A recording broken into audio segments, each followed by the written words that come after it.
I'd like now just to give our speakers a chance perhaps to ask a question of each other. There may be one or two, and then we'll open it up for all of you to take part in.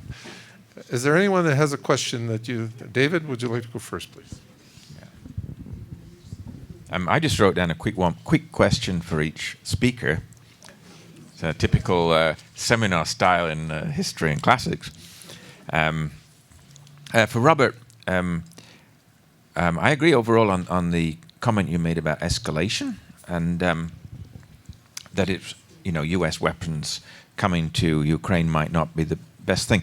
I would argue perhaps that rather than weak, United States in fact had a very dubious diplomacy in that, in effect, Obama made it quite clear to the Russian leadership that the United States would not use weapons against the rebel forces.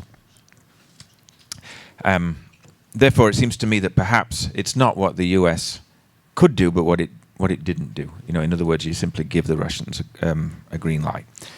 To Larissa, just simply ask a question about the apparent longevity of some politicians as opposed to others. I mean, for example, could you comment on Poroshenko and how he's managed to evolve miraculously from the founder of the Regions Party to president of Ukraine and remain an oligarch at the same time? Well, chocolates maybe, yeah. To Lubka, I had a question.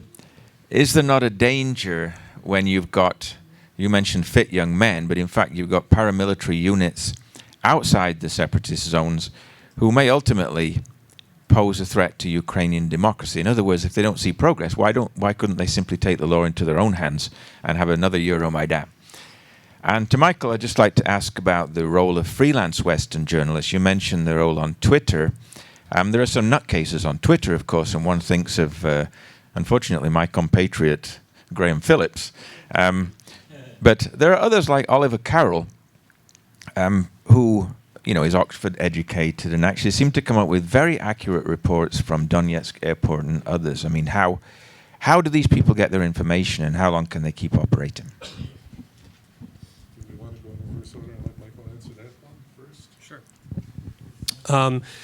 Great question. The role of freelancers has been significant. We're finding that a lot of them are very entrepreneurial in terms of getting to places where the big boys cannot or will not go.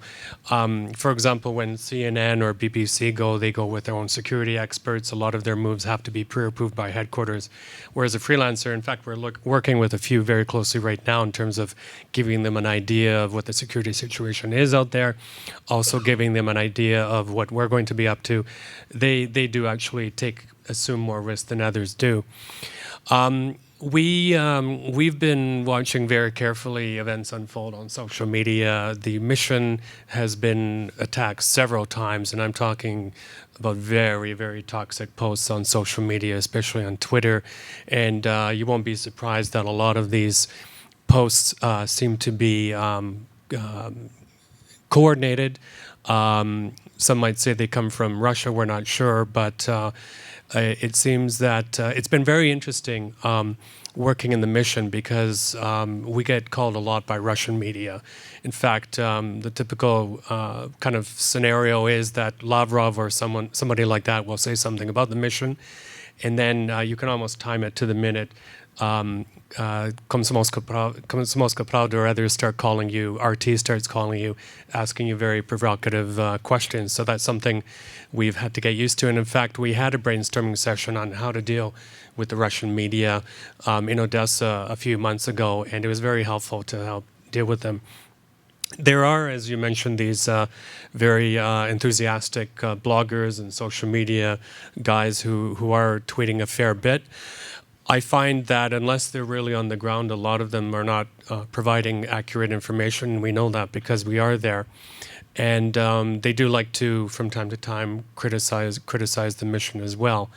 This is no different from what is happening with social media and other conflicts or other places in the world. There's a lot of noise out there, and I think as responsible consumers of information and news, you have to go to a variety of sources, triangulate, and find out what the situation is. I'll say one more final point is that, and I hope I don't sound like I'm boasting about the mission, but in terms of our daily reporting, which, by the way, is very, very heavily consumed by the folks you mentioned, by diplomats, by journalists, is we only report what we actually see on the ground. We don't work off of YouTube videos or off of media reports. We verify, and when we report what we actually see with our own eyes. And of course, that can be very difficult because we do have some restrictions on access. And then, for example, there are many times when we go to the scene of, for example, shelling, and then shelling starts, and then we have to retreat very carefully. In fact, you may recall that a few months ago, a Italian member of ICRC was killed in Donetsk when there was heavy shelling. We tried to go there to establish the facts, what happened, and we had to pull back because of shelling. And what we do, by the way, of course, to help protect our monitors so that we can continue working in the conflict zone, is to provide them with armored vehicles, personal body armor, and a number of other things to keep them safe. So I know I haven't exactly answered your question, but trying to give you a picture of the landscape out there. I wish I knew the answer to your question. I could perhaps become a consultant and various politicians and make a great deal of money. It seems to me if we look at someone like a Poroshenko, I think there's a suppleness there, perhaps because he is an oligarch and made his fortune in a difficult environment. I think some people, some politicians just have that sixth sense and they understand what may be required at any given time. It was very interesting to watch, for example, Yulia Tymoshenko addressing different groups. I think she had that sense of how to approach people. She knew how to do it. And if you saw someone like Yushchenko addressing people, he rarely addressed people appropriately. But the flip side is both Tymoshenko and Yushchenko, when it came to that, the boring bits of getting legislation through parliament or the actual implementation of power, perhaps that was something they either didn't understand or couldn't develop enough of an interest in.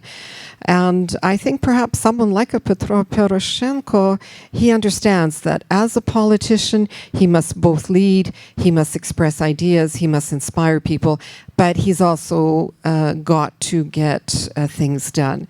And people will judge him on his record as to how successful he was. But I believe he seems to have a pretty good sense that he needs to do a lot of different things, and it isn't enough to do one thing as a politician. Yeah, I don't want it to seem like I'm indicting Obama alone, though on some level I am.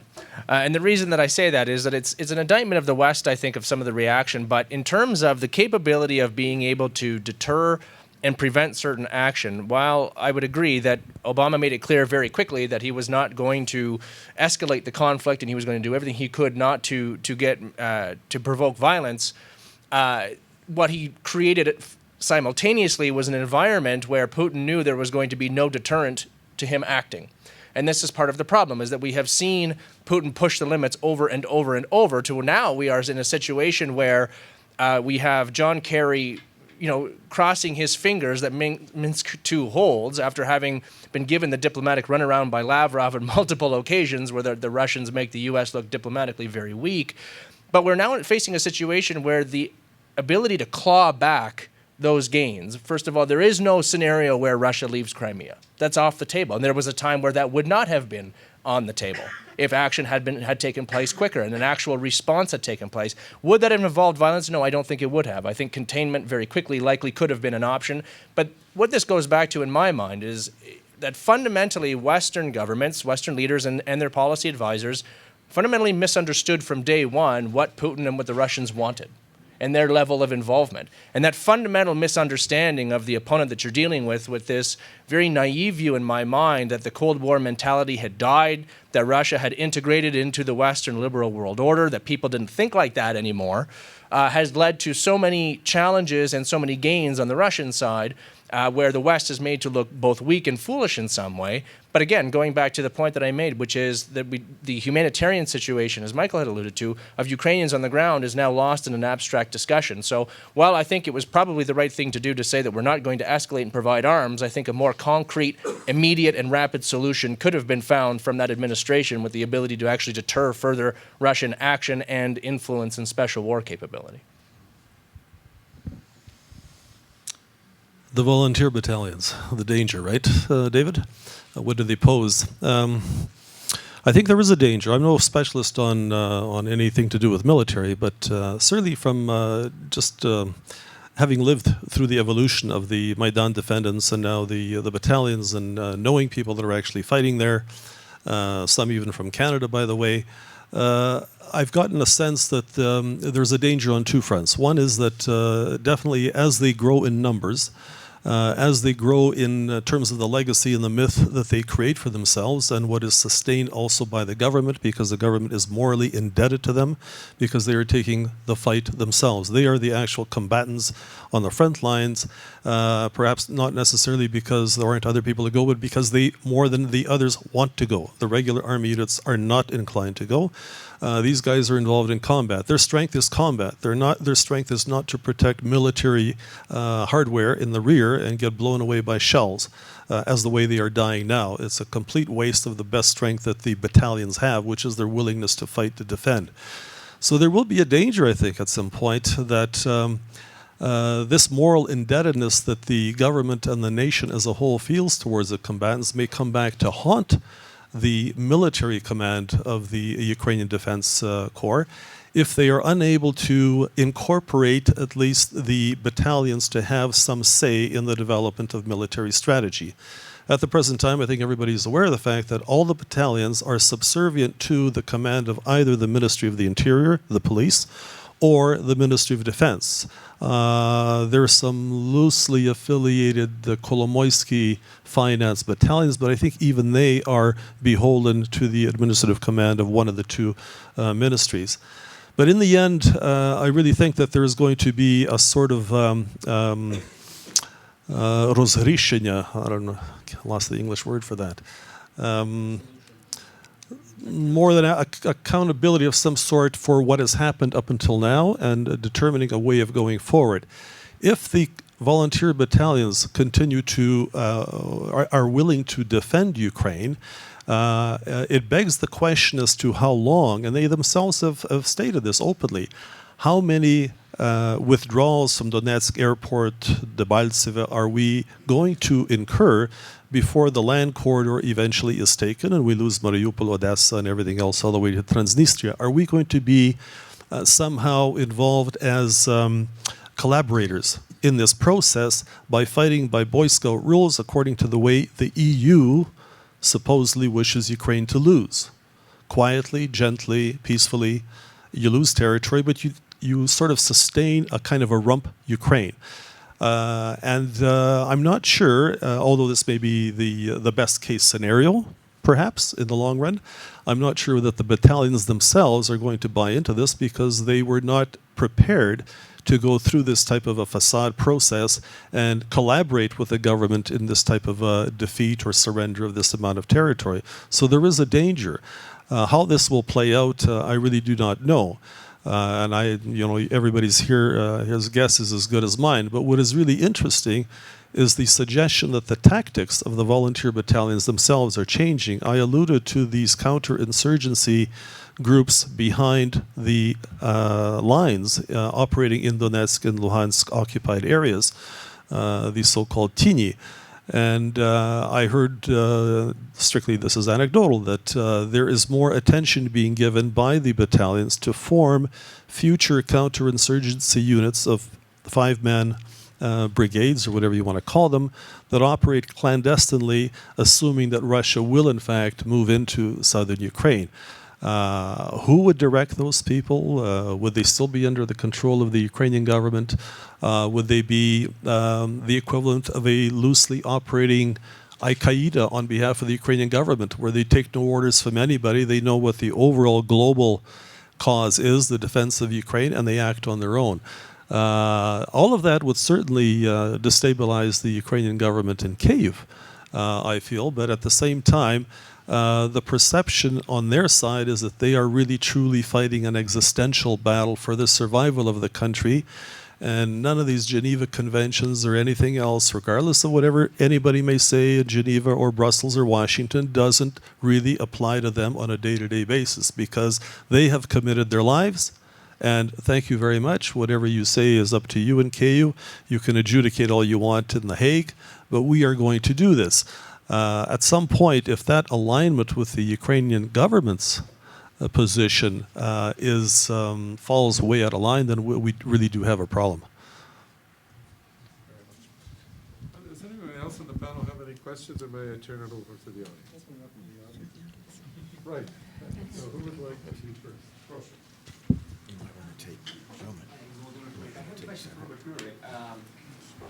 You said that Ukrainian identity or Ukrainian nation shouldn't be lost in this game between the West and Russia. And as a Ukrainian, I couldn't agree more. But what exactly does it involve? Whenever the West, specifically the US, helps Ukraine actively, it can be seen as kind of infringing on the Ukrainian identity in this game. If the US is active or the West is active, then it is between the West and Russia. Does it mean that the West should leave Ukraine on its own, allow it to lose? What exactly is this good slogan involved? Thank you. Are there any other questions? Maybe we take three or four and have it. I'm sorry, but I haven't raised Sorry? Is it okay? Yeah. I have two questions, if I may, one for Larissa and one for Michael. We had a wonderful session yesterday as part of the symposium, and that was on media. And one of the messages that I got from that session was that words matter, and messages matter and how you phrase them. And I asked Michael during the break why he uses the word rebel with respect to the people in the East. And I'll repeat that question now publicly and add to it. You mentioned the statistics of about over 1 million internally displaced within Ukraine. If they are in fact rebels, and there is a conflict which is where people are rebelling against Ukrainian rule, you would think that there would be internally displaced people also going to Russia, because they would be pro-Russian rebels and they would be fighting, or rather running away to Russia. So the question is, how many people are voting with their feet to Russia? And the question to Larissa is, you flippantly said that Poroshenko is, of course, an oligarch. An oligarch, to me, is someone that gets money from the government specifically for using his own political power to get subsidies and that sort of thing. Do you have any direct evidence of Poroshenko ever having done anything like that? To me, Poroshenko is just a really rich guy. I wouldn't call Steve Jobs or Bill Clinton or Bill Gates oligarchs. Why do you call Poroshenko an oligarch?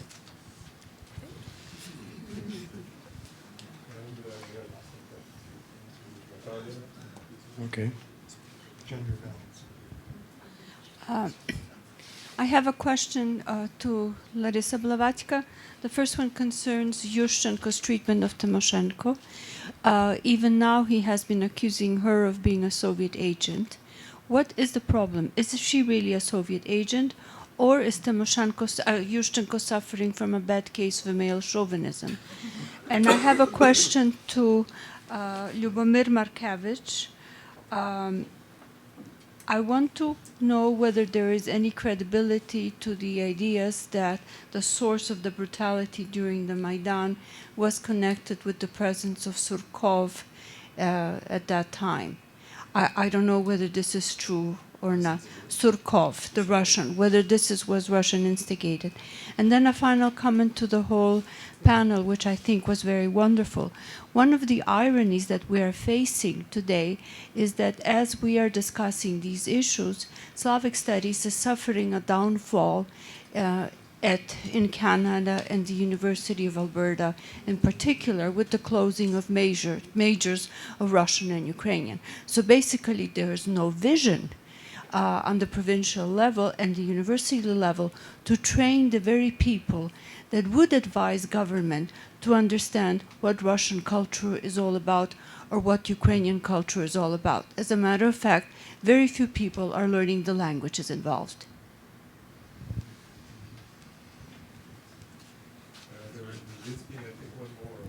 Oh, you're wanting.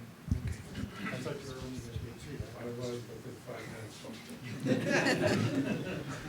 I have a very simple question. How do you get the Russian intruders out of Ukraine? Thank you.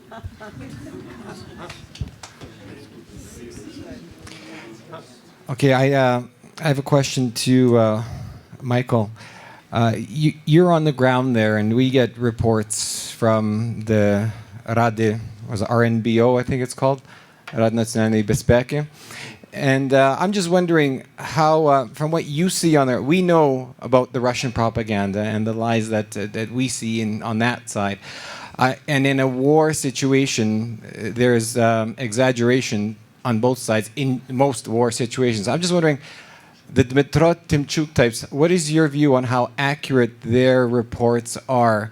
So when we hear them on this side, we can either feel that that is fairly accurate, that is, we hope, accurate statements from the Ukrainian side, or do you see a lot of exaggeration in those reports? That's one question.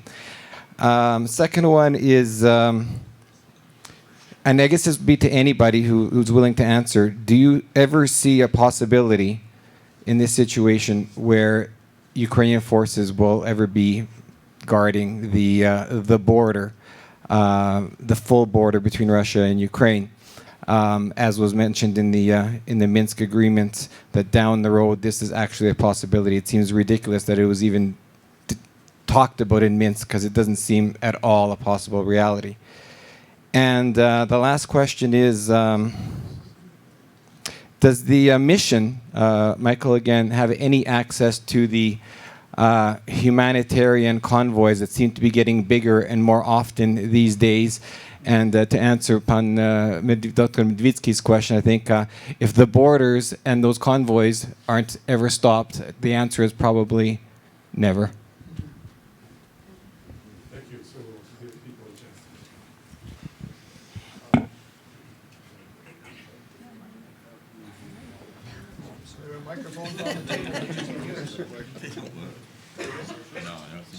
Oh, we tried this one.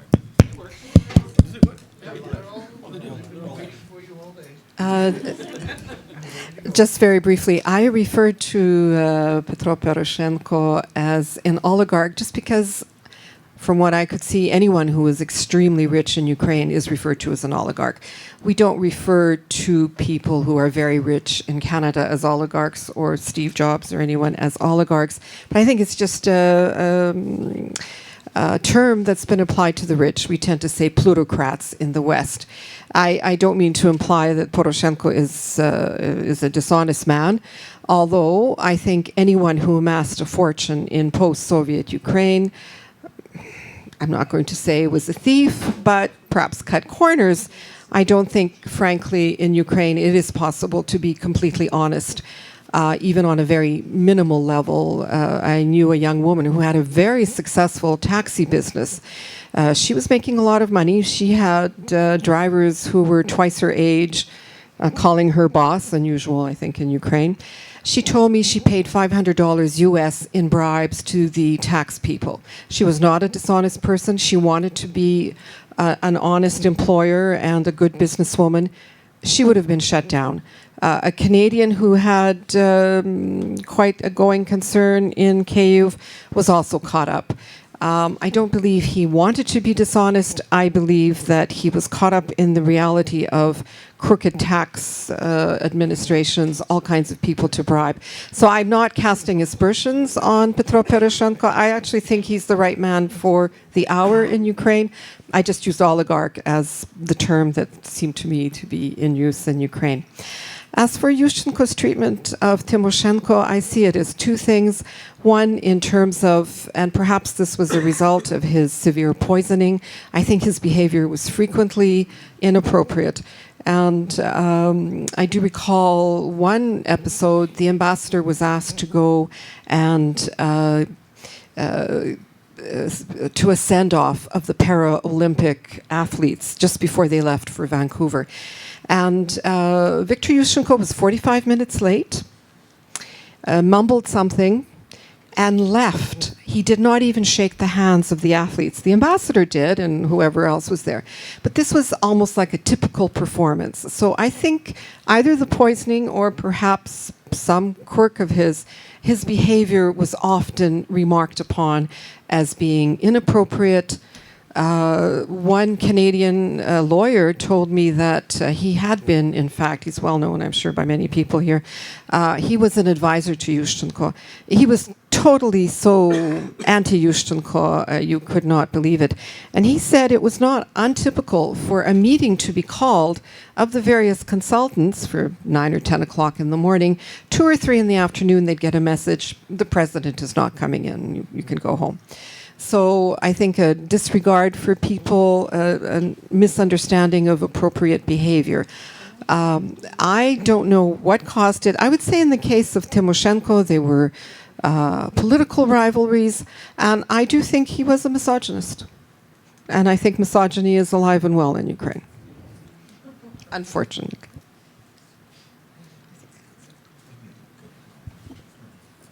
Sure. The first question regarding Ukrainian identity, great question, and I think it's important not to pay lip service to it. When I was trying to think of a really eloquent answer, all I could start with was by saying the West doesn't care about Ukrainian identity. The West cares about war not breaking out in Eastern Europe that they have to go and intervene in.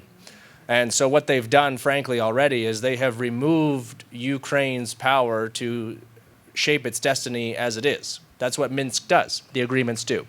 Right? The West becomes responsible to dictate and determine what happens to Ukraine moving forward, which is a very clear indication that there will be no pullback of Russian troops. There will be no further gains made. It's now far more about stability of the region than it is about identity, than it is about shaping a democratic future for the country. And you also now have a situation where Poroshenko faces a difficult choice in the fact that in order to, in some ways, shape Ukrainian identity and protect that, he would have to go against the West, that is in many ways propping him up and providing the funding and supplies that he needs. And so that's the really harsh answer, to say that the West just really doesn't care so much about that identity. And to me, it's far more incumbent on Ukrainians to protect their identity than it is to rely on the West to protect anything. Because the West thus far has demonstrated that it's not that interested in doing so until it became a threat to the region that they might have to get involved. And that might sound really cynical, but I think it's true. And it goes back to the questions about how to get the Russians out of Ukraine and also the possibility of seeing that border. The only way you drive them back is by pushing them out. And that's not going to happen because the West has no interest and Ukraine doesn't have the capability on its own. So the harsh reality is I just don't see it happening. I'm just going to actually add to Larissa's comment about Yushchenko, because I happen to know 2 of his kume. Both of them are non-Ukrainians, non-Ukrainian citizens, that is. One an American, one a Canadian. And I remember having discussions with him during a lot of this sort of irascible behavior by him and whatnot. And both of them indicated to me, at least, that without going into details, that he became severely medicated for 2 things. One is his back problem, and the other one was his, obviously, the poisoning. But there were a lot of problems with the doctors from different countries, supposedly. And I don't know the medical term or the pharmaceutical term, maybe Marples knows. It's when 2 drugs conflict with each other and they don't really treat their individual ailments or whatever, and that wasn't well managed. Whether that is a complete defense of his behavior, I don't know. But certainly it was explicable from the standpoint of actually people who had some medical knowledge and would see and watch how he behaved in public and say that this is really not a personality issue. This is really, or was perhaps a personality issue after the various treatments that he was receiving. But anyway, I digress, but just wanted to sort of add to that. Natanya asked an interesting question here about the credibility about the source of brutalities on the Maidan attributed to Strelkov. But well, is this the Russian general? Okay, that's the one. The most recent, and this is all in the public domain here, there have been more photographs and hotel number or registrations released recently, indicating that there were quite a lot of those people there. It wasn't a question of just one alone, but he was apparently there. He was managing the whole situation. There's no suggestion that he was on the Maidan, but he didn't have to be. But anything I might say would be pure speculation on that. Certainly right now, I think the Ukrainian government knows a lot more than what it is saying. This is not supposedly the best time to bring forward everything that they know, because this is obviously a big ace that they may want to play at some future time. But I get the impression that there's a lot more to it, but there's enough coming out from indirect sources, hotels, witnesses, people who know these people, both in Russia and in Ukraine, who are suggesting that there was some kind of coordinated effort going on. And don't forget that the SBU monitors the Russian embassy in the same way that any other big power would monitor any other embassy. And there's a lot of information that they can collect that, and I'm sure is going to be processed in some fashion, that at an appropriate time it will be released, but certainly not now.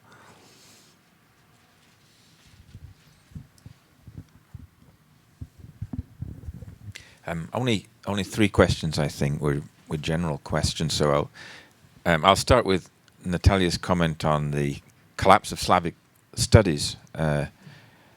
Certainly the situation at this university is pretty dire. And it's really, right now also, the Faculty of Arts is doing a review of the entire graduate program. And my department has been asked to come up with some kind of rationale for keeping some programs over others, which direction we're going to go. And I did a little survey, in background for this, and it turns out in our department we have 18 graduate students in Eastern Europe right now. The majority on Ukraine, but we've also got Belarus, we've got Russia, and we've got other parts of Eastern Europe like the Balkans and Moldova. That is more than any other area. So at least since I'm chair, it does have some advantages, and I can certainly push this program. If we could sort of rejuvenate John Paul Himker and bring him back as a clone, it would help. But at the moment, without him, there's just Heather Coleman and myself. But it's still a reasonably good argument, I think, as long as we've got this massive input of graduate students and we have a PhD program in place. Because it really is, everything, I think, is under threat. It's a general attitude, I think, in English language universities, not only here, but also in Europe, Australia, and other places, which are obliged to justify their existence. And of course, ironically, Lubka was talking about in Ukraine, there are too many people studying humanities, whereas here they're trying to get everybody into engineering. Maybe we could just switch around a little bit, and could send some of our engineers over there. Yeah. The question, I think, questions by Bogdan Medvitsky and Taras are basically connected.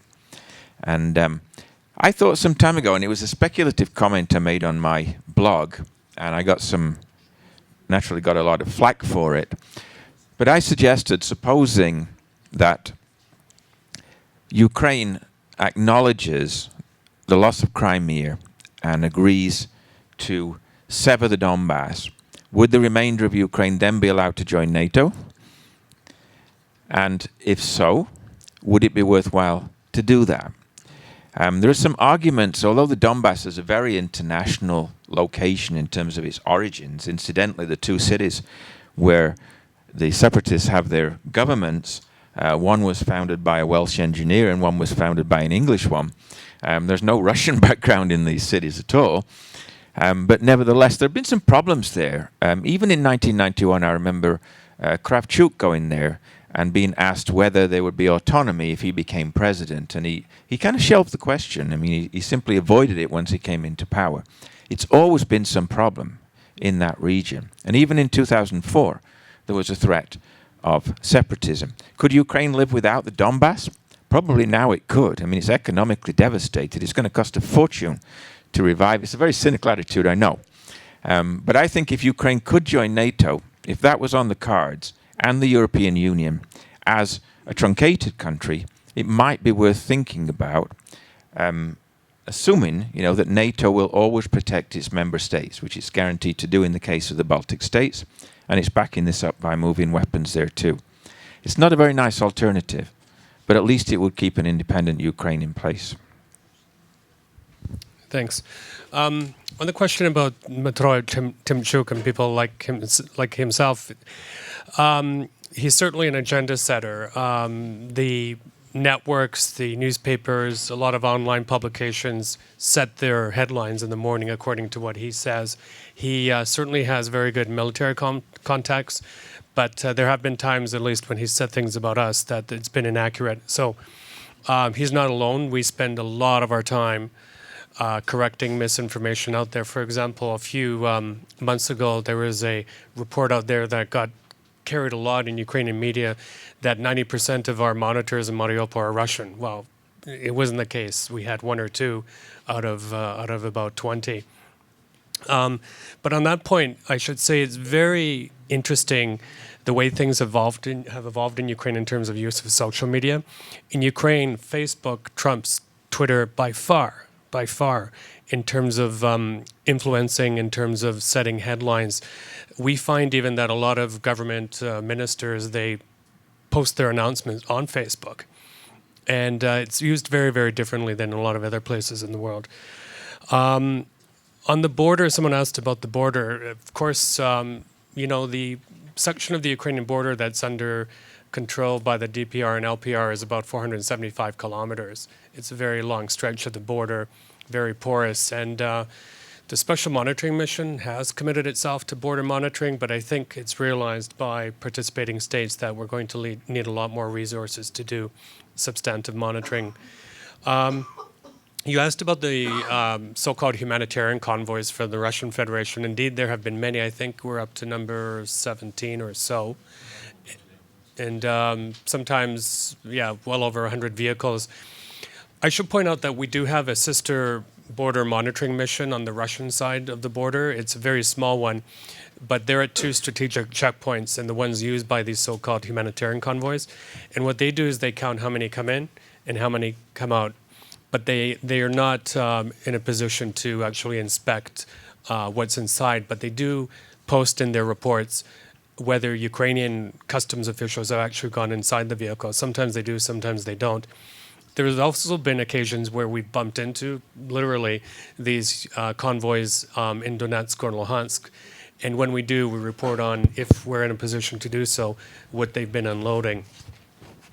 There was a question about use of the term rebels. Well, that's what we have been using, or in Ukrainian, the term boyeviki is used. Professor Marples might have a word or two about the use of this term, but for the most part, in our daily reports, we've been using the term irregularly armed groups, or we were very careful to say the so-called DPR or LPR. And on that point, I should also point out that when we're talking about Eastern Ukraine, we're not only talking about the LPR and DPR. There are many smaller armed groups that are entities unto themselves that don't necessarily report to these bigger groups. And, I've used the term many times, Eastern Ukraine is like a patchwork quilt in terms of the existence of these armed groups, especially in southern Luhansk, where, for example, you have folks who call themselves Cossack groups. And let me tell you, they can be very violent, and they can also not be very hospitable in terms of providing access. Perhaps I'll entertain 2 last questions, if I may. One from here. Is there anyone else? My question will be to to Dr. Marples, the historian, and to Professor Murray, the political scientist. When the Soviet Union collapsed, we saw the triumph of wishful thinking over history. People in the West assumed that Russia somehow would abandon its past, its imperialist past, and become different. It didn't. We saw the signs in the 90s and under Putin that imperialism remained in their way of doing politics.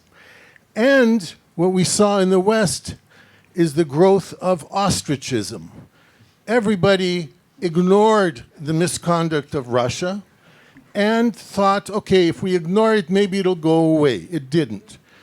And so it then morphed into enablement and collaboration in corruption. You had the West actively collaborating with the oligarchs of Russia who were stealing and taking their money abroad.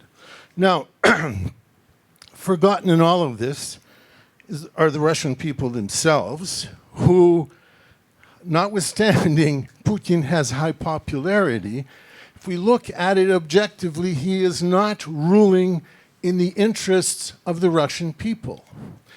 And unfortunately, in the West, we don't have something that should have evolved, and that is the concept of regime change, which would hopefully put an end to Russian expansionism and hopefully would benefit the Russian people themselves, who need to evolve politically into a fair and juster system.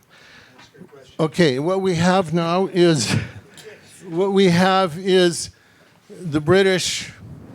We have the charge of the ultralight brigade, and we have a continuation of this ostracism, and in essence, from some of the comments of Dr. Murray, capitulation, accepting what has occurred and saying it's irreversible. So my question is, will the West ever embrace regime change? Will they embrace containment, actual containment? And as a historian, Dr. Marples, do we ever learn from history? And as a political scientist, do political scientists ever look at history to make analyses of what's going on today? Is there any last chance for one more question? MacEwan didn't answer the question about how many internally displaced refugees are in Russia, because Poroshenko used the figure of 70,000 went to Russia and 1 million or something went into Ukraine. What's your sense of the real number?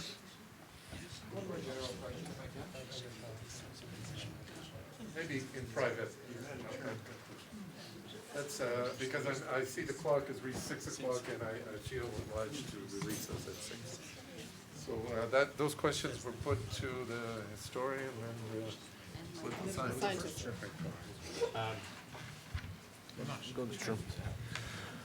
Yeah. The quick answer to the second question: do political scientists pay attention to history? Not enough. I'm not really sure what some political scientists pay attention to. Usually, it's not even the world around them, actually. So it's very, very strange. But in terms of the more direct question, will the West embrace a theory of regime change? It actually has. It's tried it in Libya, it's tried it in Iraq, it's tried it in Afghanistan. It just doesn't work. And they like to use it against much weaker regimes that they have the opportunity to change. So the idea that the West would seek to change a regime in another great power, I don't see that being embraced anytime soon. Yeah, two quick answers. I think, first of all, in terms of Russian development, I don't think it was inevitable that they ended up with a Putin. I mean, I was there many times in the 1990s, and it was simply, and late 80s, it was simply not obvious which way Russia would go. And in fact, in the late 80s, there was tremendous optimism, development of civic society, debates on every conceivable issue. And in fact, at that time, Russia was far ahead of Ukraine in the development of glasnost, for obvious reasons, because Ukraine was very repressed. But nevertheless, it didn't seem to me inevitable that Russia would end up with Putin. That it has done, I think, is partly due to a perception in Russian society that the 1990s were a total disaster and economic chaos, and that Putin brought stability. And that's the number one reason why Putin became popular in Russia. It was nothing to do with him. It's that oil and gas prices went through the roof, and Putin was regarded as an economic genius for bringing Russia back from the brink into a rich and thriving society. Like Alberta. Yeah, and about as much initiative as the Albertan government as well. I think what's happened in Russia today is a tragedy, that they ended up with this kind of government that's based on security services, backed up by the military, and a little dictator at the top. But the question, do we ever learn from history? No, we can't possibly learn from history. We can only ever learn from what historians say about the past. Good one. On the question of IDPs headed towards other countries, I can only share with you because there's no way for us as the mission to count these numbers. But according to UNHCR, they reported in February that there were some 600,000 Ukrainians who have sought asylum or other forms of legal stay in neighboring countries, particularly Russia, but also in Belarus, Moldova, Poland, Hungary, and Romania since February 2014. And how many into Ukraine? And then in Ukraine, registered, officially the number has recently crossed the 1 million mark. But those are only the ones who have bothered to register. There are many that have gone, for example, to friends or relatives in western parts of Ukraine who are uncounted whatsoever. And again, I talked earlier about this knock-on domino effect on other parts of the country. There's a lot of unreported stress, if I can put it that way, of families hosting families from the East for a long, long time. And, given the state of the economy and so on, it can get very difficult on them. And then I can also tell you that our sister border monitoring mission that monitors 2 border checkpoints, if you their weekly reports, they're online also. They do report of people civilians crossing the Russian border regularly, but it's very, very difficult for them to come up with exact numbers. Finally, I'll make one more point. Not everyone has the ability to leave to escape the fighting. What we have found are many elderly have stayed behind. Many people with physical disabilities have stayed behind. Children are bearing the brunt, those who have stayed behind of this crisis. Many of them unable to go to school. Hospitals and schools, some of them we visited have been hit not once but twice by shelling. So in terms of any facilities that are there to help people, they've been very, very disabled by shelling and violence. Ladies and gentlemen, please join me in thanking this panel for an excellent presentation.